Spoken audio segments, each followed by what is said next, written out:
নবদ্বীপে গিয়ে টোটোওয়ালা কিংবা লোকাল মানুষজন যদি আপনাদেরকে বলে মায়াপুর ইস্কনে গিয়ে রুম বুক না করতে কিংবা নবদ্বীপে রুম বুক করতে, তাহলে তাদের কথায় একেবারেই কান দেবেন না। তো যেমনটা বলেছিলাম পার্ট 2 নিয়ে আসবো, নিয়ে এসেছি। তো তোমাদের কাছে আমার একটা বিশেষ অনুরোধ, ভিডিওটি শেষ অবধি দেখা। আজকে আমরা আলোচনা করব গোটা ইস্কনকে ঘিরে এখানে ঘুরতে গেলে কোন কোন বিষয়গুলির উপর বিশেষ গুরুত্ব দিতে হবে। আসুন আমরা তা আজকে এই ভিডিওতে জেনে নিই। আর আপনারা যারা পার্ট 1টি দেখেননি অবশ্যই দেখে নেবেন। অনেকেই বলে মায়াপুর নাকি মায়া জড়ানো জায়গা, আদতে কি তাই? চলুন ঘুরে দেখা যাক।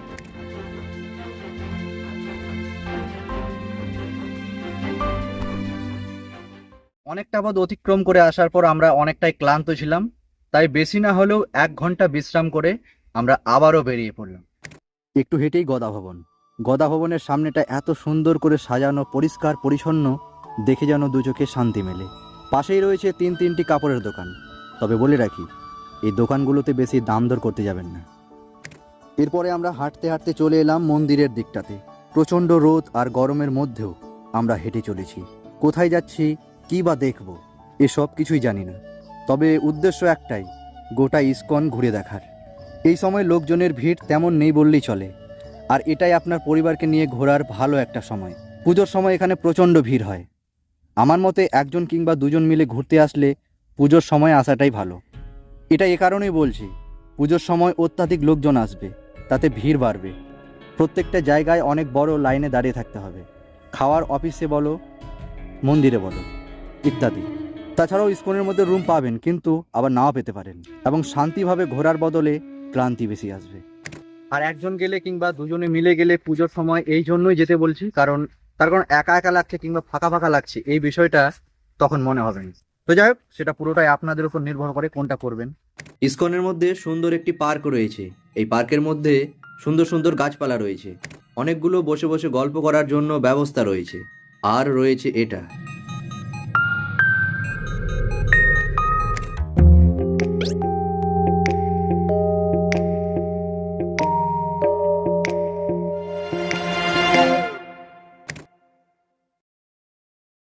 আপনারা যারা একদিনের জন্য ঘুরতে যাবেন ভেবেছেন, রাতের ট্রেনে যদি ফিরে যান, তাহলে রুম বুক না করলেও খুব একটা অসুবিধা হবে না। ইস্কনের দক্ষিণ দিকটাতে বিশ্রামের জন্য খুব ভালো ব্যবস্থাপনা রয়েছে। তাছাড়াও আপনাদের যাতে কোনো রকমের কোনো অসুবিধে না হয়, তার জন্য শৌচালয়ের সুব্যবস্থা রয়েছে। আপনাদেরকে বলে রাখি, আপনারা যদি হাঁটতে ভালোবাসেন তাহলে এটা কিন্তু এখানে খুবই সুবিধার। তার কারণ গোটা ইস্কনটা আপনাদেরকে কিন্তু পায়ে হেঁটেই ঘুরতে হবে।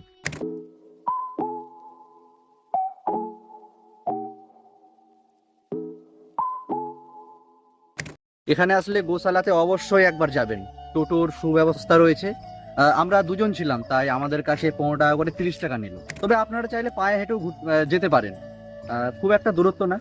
গোশালাতে তেমন কিছু দেখার নেই, তবে এখানকার গরুগুলো অনেকটা বড়। জানি না কি জাতির, তবে দেখে দেশি মনে হচ্ছে, কিন্তু হাইব্রিড টাইপসের। এই গৌশালার গরুগুলো দেখার জন্য অনেক দূর থেকে মানুষ ছুটে আসে। কথা বলে যেটা জানতে পারলাম, এগুলো ছাড়াও আরও গরু রয়েছে, সেগুলোকে নাকি খাওয়াতে নিয়ে গেছে। এখানে আমরা বেশিক্ষণ কাটাইনি, যেহেতু ঘুরতে এখনও অনেকটাই বাকি আছে, তাই সেখান থেকে বেরিয়ে গেলাম। আপনাদেরকে বলে রাখি, এখানে কিন্তু ফ্রিতেও খাওয়ানো হয়। আপনারা যদি খাওয়ার কুপন নাও কাটেন, তাহলে তেমন কোনো অসুবিধা নেই। 3 বেলা খাওয়ানো হয়। গৌশালা যেতে রাস্তার ঠিক বাম পাশে অন্নদান শিবির। মাথার উপরে রৌদ্রের তাপ প্রচণ্ড, সারা শরীর যেন ঘামে ভেজা, সাথে ক্লান্ত। তবুও মনের জোর এবং ঘোরার যে প্রবল ইচ্ছে, তা এখনও পরিপূর্ণ।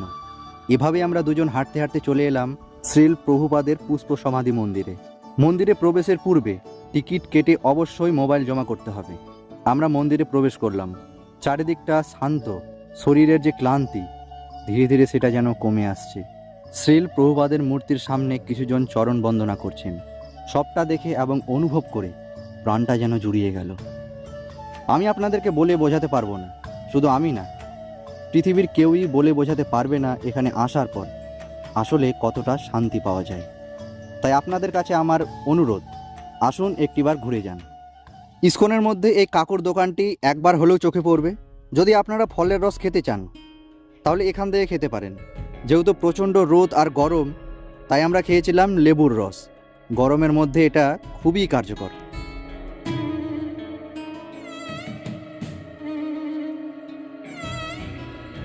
অনেকক্ষণ হাঁটাহাঁটি করার পর আমরা রুমে গিয়ে একটু বিশ্রাম নিলাম। ইতিমধ্যে ঘড়ির কাঁটা 1টায়।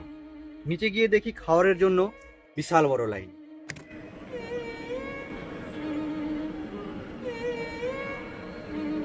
জুতো খুলে আমরাও লাইনে দাঁড়ালাম। টিকিটে যেহেতু নাম হট্ট লেখা আছে, তাই সেখান থেকেই খাবারটা আমরা সংগ্রহ করলাম। ভবন ছাড়াও কম পয়সায় থাকার জন্য কুটিরের ব্যবস্থা রয়েছে। তোমরা যদি 8-10 জন এসে রাত্রি কাটাতে চাও তাহলে 10 জনের 10টি বেড রয়েছে। এক রাত্রিতে 300 টাকা। অনেকের ইচ্ছে অনেক রকমের হয়, তাই আমাদের মনেও একটা ইচ্ছে বাসা বাঁধলো যে ইসকনের যে বড় মন্দিরটি সেটার ভিতরটা পুরোটাই ঘুরে দেখার। বড় মন্দিরটা দেখতে যাচ্ছে ভিতরে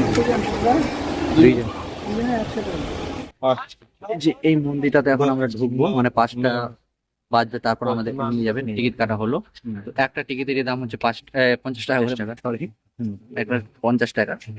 তো 500 টাকা আমাদেরকে নিয়ে যাবে, দেখা যাক কি দেখা যায়।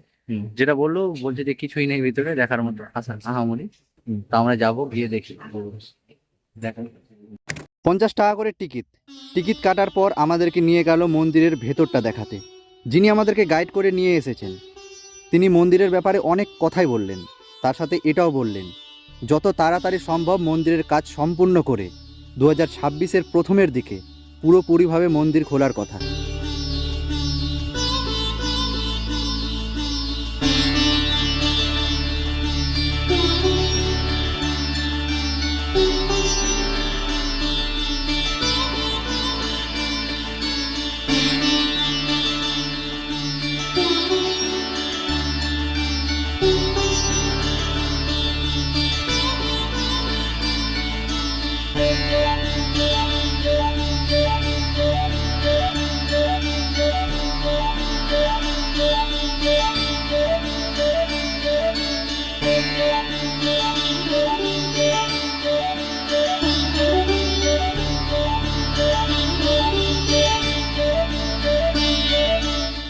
এভাবে সারাদিন ঘোরাফেরা করার পরে সন্ধ্যা আরতি দেখার জন্য আমরা দুজন রাধা মাধবের মন্দিরে প্রবেশ করি। সেখানেও রীতিমতো মোবাইল নিয়ে যাওয়া নিষিদ্ধ, তাই প্রথমে মোবাইলগুলোকে জমা করলাম। তো মায়াপুরে ইস্কনের পুরোটাই তোমাদেরকে ঘুরে দেখালাম, আলোচনা করলাম। তো ভিডিওটি তোমাদের কেমন লাগলো, তোমাদের কতটা কাজে আসলো সেটা অবশ্যই কমেন্টে জানাও। আর শেষে একটা গুরুত্বপূর্ণ কথা, মায়াপুরে ইস্কনে এসে তোমরা যদি সন্ধ্যা আরতি নাই দেখো তাহলে আর কি দেখলে।